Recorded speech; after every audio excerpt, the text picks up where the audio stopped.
One, two, three, ho! Mais Eric, qu'est-ce que tu fais là avec la machette et le matériel d'enregistrement? On va sur le terrain, mon pote. Vous allez Et où? ouais, on va en Suisse, là où ils font l'éloge de la lenteur. Sérieux? Et t'as besoin d'une machette? Ouais, on va à Genève. Ah ouais, Mais d'accord. attention, lentement, y a pas le feu au lac.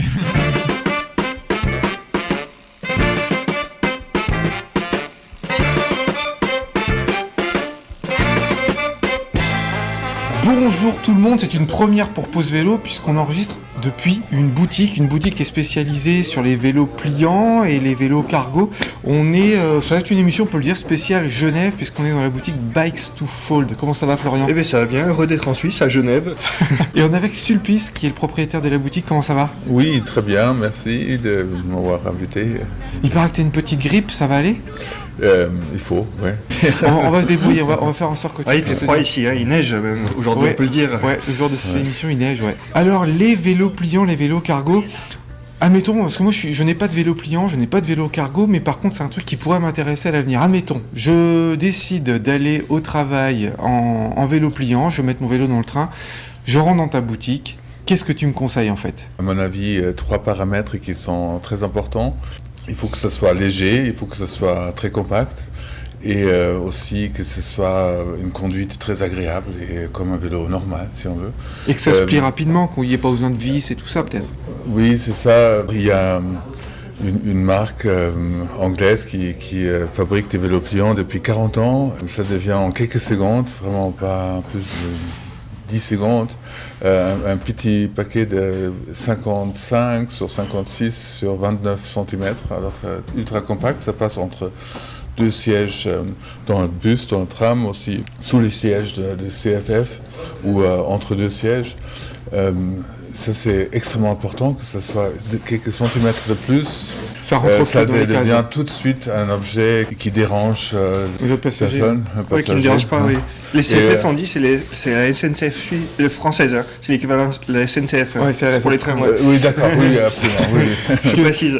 Parce que en fait, la marque dont tu parles, c'est vrai que une fois que c'est plié, ça rentre dans le au-dessus des sièges. Là, il y a des espèces d'étagères là. Plié, le vélo rentre là-dedans. Les Ah, roues, elles sont là-dedans. pas très grandes. Elles font combien de centimètres de Oui, alors rayon? le meilleur endroit, c'est vraiment entre deux sièges ou, Oui, en dessous, ou ouais. sous les sièges. Hein. Ça, c'est, surtout, j'ai toujours peur de l'oublier quand je pars, quand je descends. Et pour ça, j'ai coince mon pied entre la selle et le cadre. Ah, comme ça, tu repars pas sur le genou. Faut se l'attacher à la jambe alors. Absolument. Hein, parce que c'est un objet très précieux qui a une solidité qu'on utilise vraiment à vie. Et aussi, on est protégé contre le vol parce qu'on peut l'amener, il passe sur la table du restaurant, on peut l'utiliser, même Ah oui, c'est vrai. convertir. Pas besoin de cadenas quand on a un vélo pliant, on l'emmène avec soi. Je dis la meilleure façon de se protéger contre le vol, c'est de ne pas acheter un cadenas. Hein, comme ça, on emmène même dans la piscine ou au cinéma. Oh. Mais ça va seulement si c'est vraiment léger, alors c'est un poids autour de 10 kg. Les tarifs, ça coûte cher Alors un vélo pliant? ça coûte, c'est pas bon marché parce que c'est fabriqué artisanalement à Londres depuis 40 ans et toujours amélioré dans le détail et c'est vraiment un objet qui a une qualité complètement hors commun. Alors ça commence à 1300 francs, 1250 francs, jusqu'à 1700 francs, il faut compter. Hein, En France, on les trouvera moins chers quand même. Hein. Là, c'est les prix en Suisse. Donc en euros, on les trouvera moins chers en France.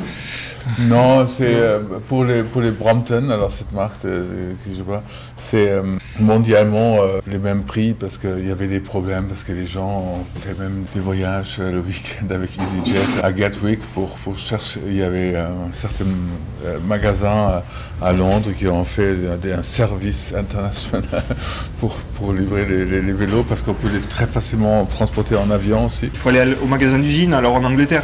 Oui, mais ça c'est fini. Alors maintenant ils ont égalisé les prix. Bizarrement, mon magasin a été pendant plusieurs années le meilleur point de vente de cette marque mondialement. Mondialement, wow. Et est-ce que c'est quelque chose qui se vend de plus en plus? Est-ce qu'il y a, parallèlement à l'évolution technique, est-ce qu'il y a aussi une évolution des ventes et des pratiques du vélo pliant? Et si une personne dans une entreprise commence à en avoir un, ça pourrait créer un virus. Personne reste indifférent par cet objet qui se laisse combiner avec tout. Quand il commence à pleuvoir, à neiger, on saute dans un tram, on prend qu'une seule place. Et cette possibilité d'avoir un véhicule qui donne vraiment presque l'effet des ailes.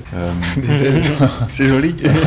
Et majoritairement, on vient plutôt vous acheter des vélos pliables pour aller travailler ou pour le loisir, pour les promenades? C'est une solution très importante, très intéressante pour les pendulaires parce que si quelqu'un prend une partie de la voiture pour le laisser à 3 km de la gare, il travaille à Genève, et il vit quelque part entre Genève et Lausanne. On peut combiner tous les transports et on crée vraiment des itinéraires combinés ou multimodal qui se permet aussi de ne pas arriver en transpirant. Ouais. À Lausanne, par exemple, à la gare, on prend le M2, on monte. Oui, parce que Lausanne, on le rappelle, c'est une ville très très raide. On dit que la ville en fait elle est en 3D parce que si tu prends la carte, tu dis ah bah tiens c'est la prochaine rue où je dois tourner et en fait tu t'aperçois quand tu arrives à la rue qu'elle est 4 étages au-dessus parce qu'il y a des petites vallées partout, donc c'est vrai que c'est en pente tout de suite. On a organisé des balades pour montrer comment cette combinaison entre métro ou transport en commun avec les vélos peut être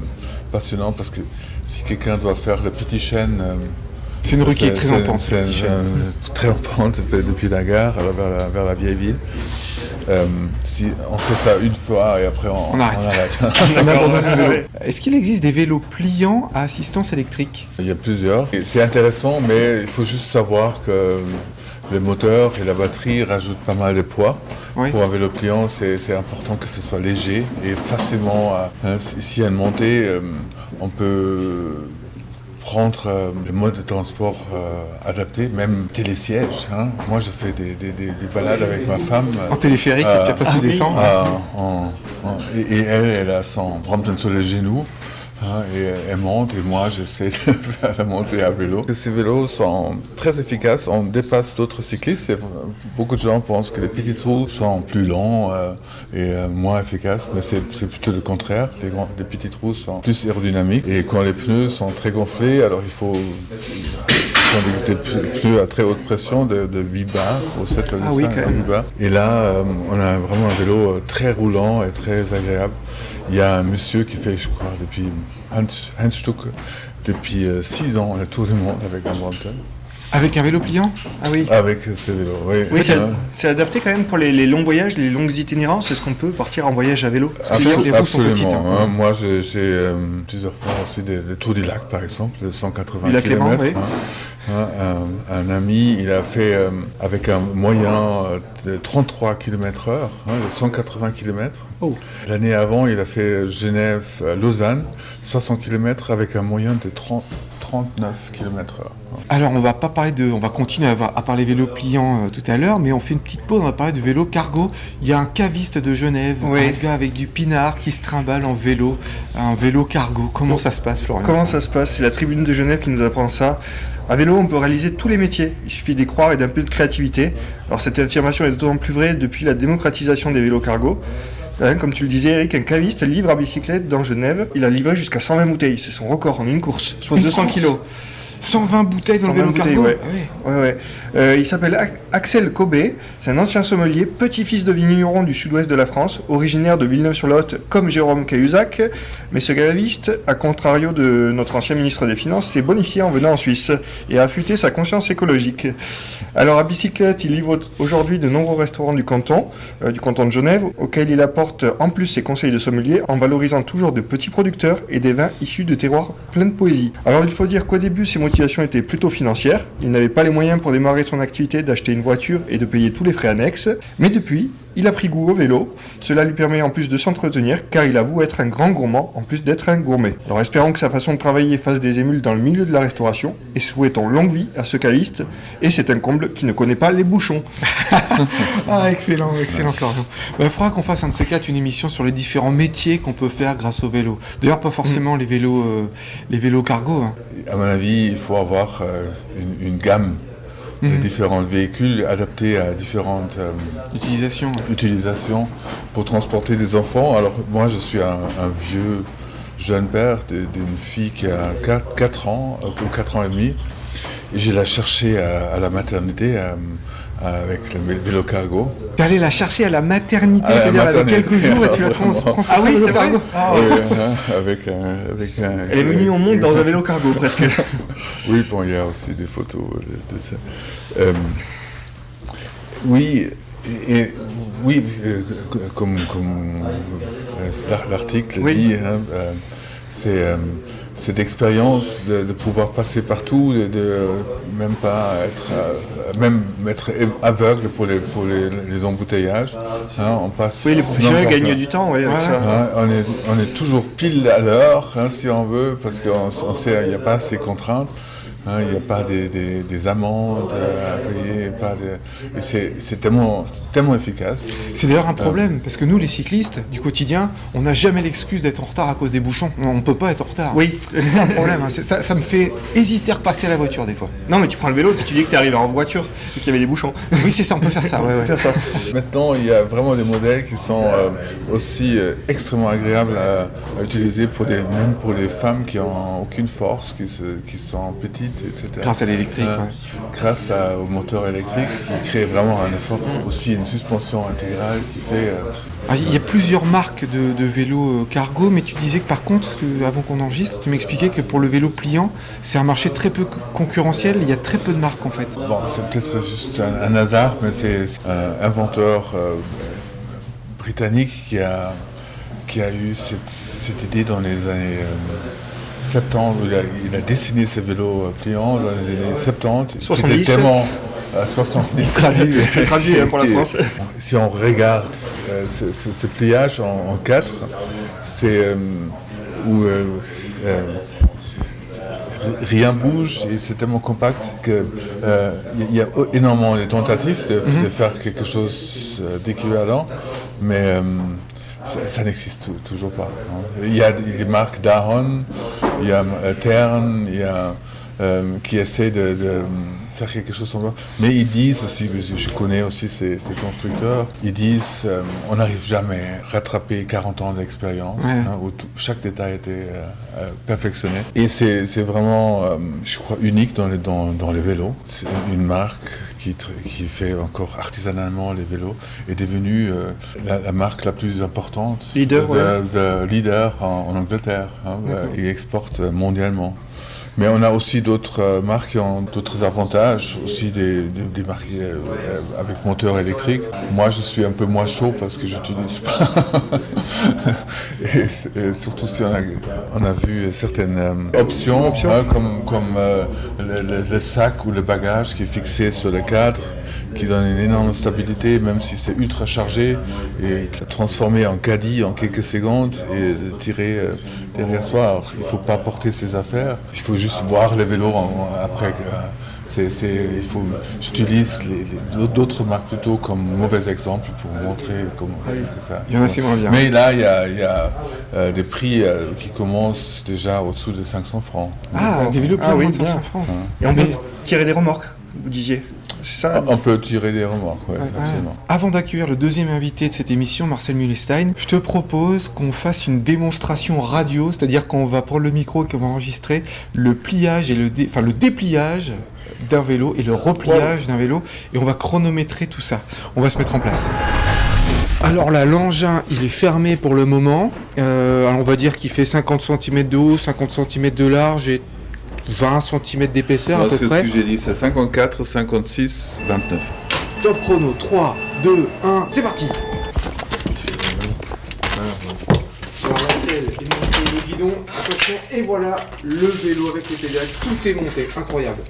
Et attention, on le replie à nouveau. Voilà, comme ça il est garé, ici, là, et voilà, Et il est replié, ça. Magnifique. Incroyable, en quelques secondes, hein. C'est incroyable, ouais, hyper c'est- pratique. Pliage, dépliage, 18 secondes 06. Alors merci Sulpice pour cette incroyable démonstration, puis on a appris plein de petites choses. Ouais, merci. On rappelle la boutique, c'est Bikes to Fold à Genève. À côté de la gare. Et on va maintenant accueillir Marcel Mühlestein. Alors Marcel, j'ai bien prononcé ton mot Mulestein ou je dis n'importe quoi? Oui, c'est pratiquement ça, Milestein. Tu es un militant historique, mais tu m'as dit que c'était trop violent de dire militant historique. Non, militant c'est sympathique, mais on va dire que je suis vraiment engagé en faveur des mobilités douces et durables. Ah, t'as quoi comme étiquette? Alors j'en ai plusieurs, des étiquettes, justement une militante, mais pas que. Donc je m'occupe aussi d'un plan de déplacement, à savoir les déplacements professionnels du personnel qui va faire des soins et de l'aide à domicile. D'accord. Et puis parallèlement à ça, j'ai une vie privée durant laquelle je m'amuse à faire la promotion du vélo. D'une manière générale, c'est toujours dans l'humour et dans le décalage. Nous, on fait dans l'humour et la violence. On va parler de ton cadre professionnel. Tu facilites en fait les déplacements à vélo de soins à domicile, c'est ça? Comment ça s'est mis en place? Ça s'est mis en place grâce à l'État. L'État s'est engagé en 2002 en signant une charte environnementale dans laquelle l'État s'engage à prendre des mesures. L'État, c'est qui alors? C'est le canton de Genève? Canton de Genève et État de Genève. Il faut savoir que Genève est un canton et un État. Ouais. Et dans ce cadre-là, en fait, la problématique des déplacements professionnels des personnes qui font de l'aide et de soins se pose. Comment se déplacer autrement qu'en voiture? Surtout que Genève, c'est une petite ville, et puis très concentrée, donc on perd habituellement beaucoup de temps. En transport, en embouteillage, parking, et ainsi de suite. Donc en fait, le poste a été créé, j'ai bêtement postulé. Et puis je me suis retrouvé, tout simplement, et je me suis retrouvé face à peu près 2000 collaborateurs. Alors, ils ne se déplacent pas tous les jours, clairement pas, mais il y en a bien 1600 qui se déplacent. Et puis il s'agissait de réfléchir à des modes de déplacement autres que uniquement la voiture. Mais qui soient performants, quoi. Et l'enjeu, c'était en effet le temps de déplacement. Et puis, il y a aussi un aspect financier qui est évident. Les voitures, ça coûte cher. Donc, il n'y a que le vélo, dans ce cas-là, qui peut postuler. Principalement la marche à pied, désolé. Ah oui, d'accord. Qui est le premier mode de déplacement, tout simplement parce que la ville est très concentrée, enfin, le centre-ville est dense. Et donc, se déplacer à pied, c'est vraiment le mode de déplacement le plus efficace. Et dès qu'on s'éloigne des différentes centralités, évidemment, là, tout d'un coup, des véhicules sont nécessaires. Et dans la famille des véhicules, il y a des vélos pliables aussi, des vélos assistance électrique, des voitures en autopartage, du covoiturage, mais c'est anecdotique, et évidemment, l'utilisation des transports publics. Donc, c'est vraiment un panel, quoi. Mais les aides-soignants et aides-soignantes qui se sont mis à ça, ils l'ont fait de bonne grâce ou non, ça a été contraint et forcé? À ma grande surprise, je ne me suis pas trouvé confronté à un front d'opposition. Je pense que la plupart avaient déjà fait leur propre expertise. Je dis toujours, avec 1600 collaborateurs qui se déplacent, j'ai 1600 experts en face de moi, qui connaissent nettement mieux leurs besoins que moi. Moi, tout ce que je venais faire, c'était leur proposer des solutions. Et donc eux-mêmes, soit ils utilisaient leur vélo, on va dire, classique pour se déplacer, et puis la grande nouveauté, c'était le vélo assistance électrique, qui à l'époque était hors de prix, qui aujourd'hui est devenu, on va dire, abordable. Et c'est ça qui, à mon avis, a révolutionné cette mobilité professionnelle. Est-ce que tu penses que c'est un modèle ce que tu fais sur Genève, qui est exportable dans d'autres villes? Clairement, oui. Et pourquoi c'est pas exporté? Je pense, et je reviens à la case départ, il faut une volonté politique à l'origine. Donc sans volonté politique, à mon sens, c'est difficile de mettre en place quoi que ce soit. On parle des questions environnementales, que ce soit les poubelles, que ce soit l'énergie, ainsi de suite. Il faut qu'il y ait une volonté politique qui donne en fait l'orientation. Et sur la base de ça, on peut construire, réaliser des plans de mobilité, mettre en œuvre des tours de tri pour les déchets et ainsi de suite. Donc la case première, c'est une volonté politique à mon sens. C'est une volonté du privé aussi, non? Parce que tu travailles pour une entreprise et cette entreprise a eu cette volonté. L'entreprise, elle est parapublique, elle fait partie de l'État sans être dans l'État. En fait, elle est autonome, comme les transports publics genevois. C'est une entreprise autonome, l'aéroport aussi. Par contre, il faut donner des résultats. Alors, les résultats sont évidemment financiers, et des résultats en temps de déplacement, des résultats en termes de consommation d'énergie, électricité, essence, et ainsi de suite. Et les vélos sont payés aux salariés? Alors l'astuce, c'est une entreprise qui a pour tâche de maintenir les gens à domicile. Il n'y a pas que des soignants, il y a aussi des aides-soignants, mais aussi des ergothérapeutes, des livreurs de repas. Enfin, il y a un panel d'une vingtaine de professions. Et l'enjeu, c'est de faire en sorte qu'ils se déplacent efficacement. Quand je dis efficacement, c'est déjà arriver à l'heure au rendez-vous, ce qui est tout à fait possible avec autre chose qu'une voiture. Voilà. Quand tu as mis ça en place, c'était quoi les freins, les difficultés au départ? Le principal frein, il est, et moi je le qualifie comme ça, il est en termes de confort.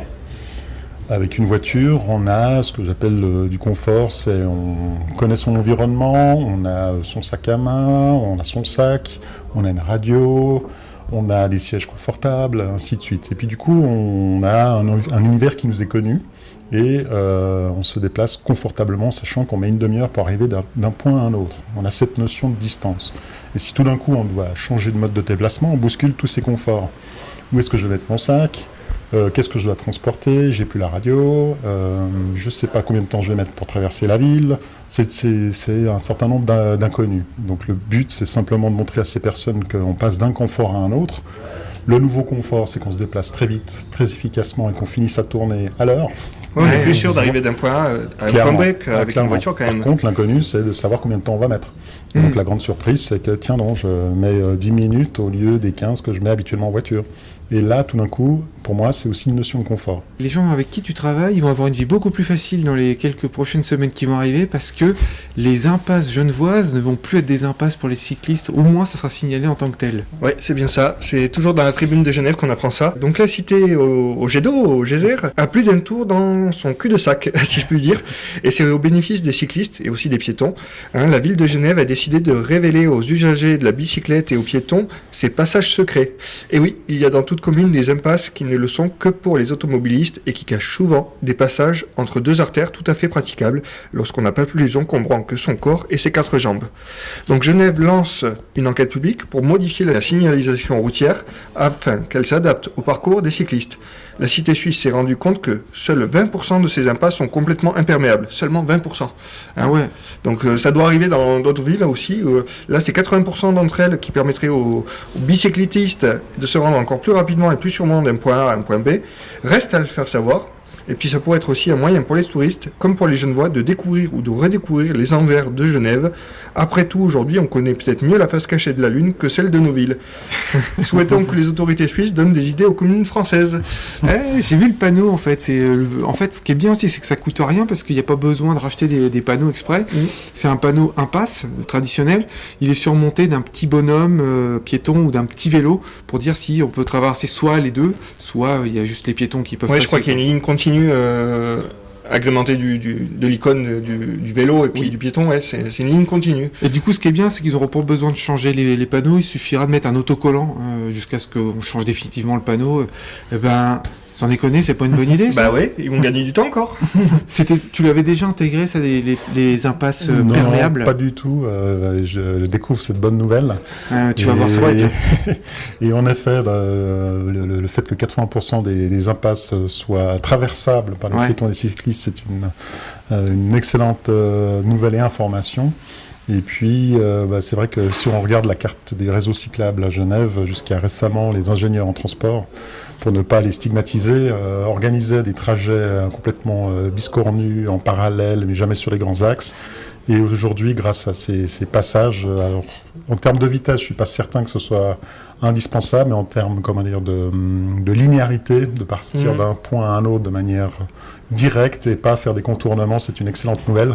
Après, la notion de vitesse, elle est toute relative, parce qu'après, évidemment, on se trouve toujours confronté aux personnes avec une poussette, les personnes âgées. Oui, il faut faire attention aux piétons, toujours. Voilà, toujours trouver le doux équilibre entre les différentes formes de mobilité. Puis peut-être aussi un point, c'est que les gens qui se déplacent à vélo dans un quartier, ils connaissent relativement bien le quartier déjà, donc ils savent déjà que la passe est franchissable en vélo ou pas. Mais bon, ceci dit, pour des gens qui, comme moi, ne connaîtraient pas la ville et cherchent à se déplacer le plus rapidement possible, c'est génial, quoi. Donc, que du bonheur. Excellente nouvelle. Tu t'occupes aussi, Marcel, de l'autre salon. C'est quoi ça, l'autre salon ? Alors, je ne suis pas tout seul. C'est un comité, un groupe, on est plusieurs. Et puis, d'une année à l'autre, à tour de rôle, on organise cet événement. Donc, le constat est assez simple. À Genève, il existe un salon de l'automobile. Ouais. Et durant, comme dans de nombreuses villes, et puis pendant une dizaine de jours, la ville est arrosée de publicité en faveur de la voiture, l'unique voiture. Et donc, face à ce rouleau compresseur, l'intention, c'était simplement d'expliquer qu'il existe des alternatives, d'où le nom Autre Salon. D'accord, et ça sera quand ça ? Alors, c'est toujours aux mêmes dates que le salon de l'automobile et réciproquement. Ouais. Donc, cette année, c'est du 7 au 17 mars. Ah, les gros coups de promo 7 au 17 mars. Allez à l'autre salon plutôt. Voilà.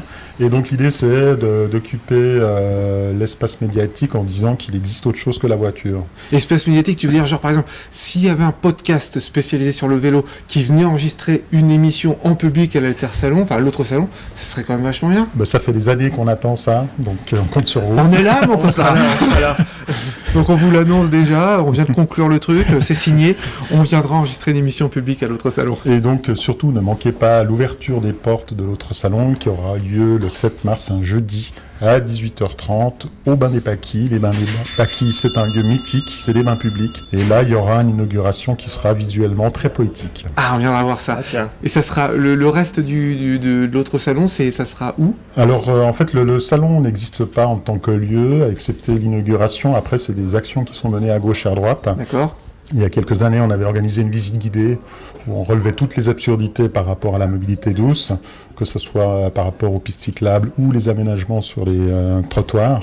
Donc voilà, le programme, il est mobile. C'est dans tout Genève, quoi. Alors c'est dans tout Genève et même peut-être en France voisine, du côté d'Annemasse.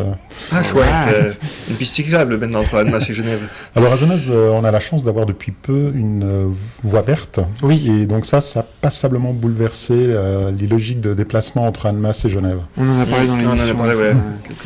Eh ben écoute Marcel, il ne nous reste plus qu'à te remercier. On se retrouve du coup dans quelques semaines. Alors évidemment, vous pouvez nous retrouver un petit peu partout sur Internet, sur Facebook, Instagram, Twitter, SoundCloud. tous les trucs, c'est que des noms américains, c'est génial. On conclut en musique avec Mon Jalabert, c'est une chanson de Monsieur Martineau. Et n'oubliez pas, pour sauver l'humanité, Faites du vélo. Eh bien oui, bonsoir. Sachez qu'avec Monsieur Martineau, la musique qu'il vous faut.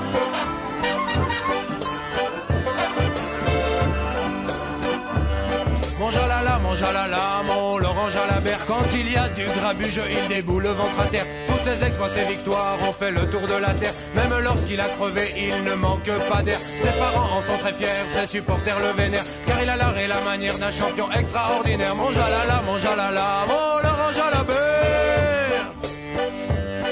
J'ai beaucoup de respect pour Miguel Indurain, pour Eddie, pour Fausto, ou encore pour le blaireau, pour Roger de Blamin et Abraham Olano. Mais celui que j'adore, celui que je préfère, c'est bien entendu notre ami Mon jalala, mon Laurent Jalabert. Oui, il a l'art et la manière d'un champion extraordinaire. Mon jalala, mon Laurent Jalabert. À Milan, San Remo, il était le plus beau. Autour de Lombardie, il a coiffé Bartoli. Et si à Paris-Roubaix, il s'est absenté, à la Flèche Wallonne, il a donné le maximum. Au Dauphiné libéré, il a tout fait éclater. Et ensuite, au Tour de France, il nous a tous mis en transe. Mon jalala, mon Laurent Jalabert. Quand il roule en facteur, c'est qu'il attend son heure. Et dans le peloton, tout le monde est pris de peur. Le calme avant la tempête, le grand tourbillon. Car bientôt il se déchaîne, il faut prendre le bon wagon. Ils garderont le souvenir d'une roue arrière, évidemment la roue arrière de Mon jalala, mon Laurent Jalabert. Quand il y a du grabuge, il déboule le ventre à terre. Tous ses exploits, ses victoires ont fait le tour de la terre. Même lorsqu'il a crevé, il ne manque pas d'air. Ses parents en sont très fiers, ses supporters le vénèrent. Car il a l'art et la manière d'un champion extraordinaire. Mon jalala, mon Laurent Jalabert.